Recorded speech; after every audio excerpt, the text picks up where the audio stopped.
High school football playoffs kick off tonight. Now, we have seen so many great games and players over the years, but one game in particular was so big, the stadium could barely hold it. Chris Sadeghi spoke to the coach and players that were part of it in this morning's Daybreak Rewind. Friday nights in Texas It's interesting being back.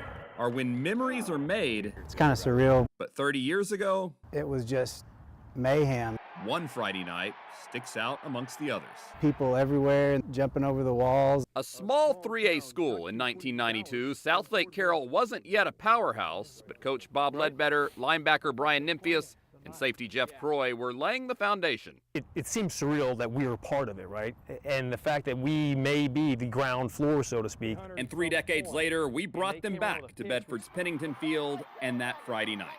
People that come up to me that I don't even know, and they say, Coach Ledbetter, we were at the Vernon Southlake game. This is the game you've been waiting for. Number 1 Southlake versus number 2 Vernon, a third-round game everyone knew was the real state championship. The crowd that was here that night was people from all over the state of Texas. A crowd far above capacity spilling onto the field and on top of stadium walls. They came to me and said, Coach, we're not letting anybody else in this stadium. The fire marshal's locking the stadium.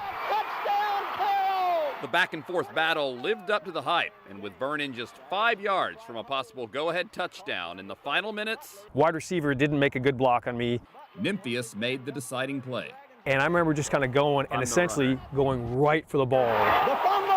The Dragons won 39-35, then won the remaining 3 games by a combined score of 172-7, claiming their second of now 8 football state titles. We helped build something that is not only still going, but thriving. Oh, that's a little rough. A memory that, like the program, has only grown stronger. Now, as they look back through the hourglass of time, God, it means so much more now than it did back then. In Bedford, I'm Chris Sadeghi.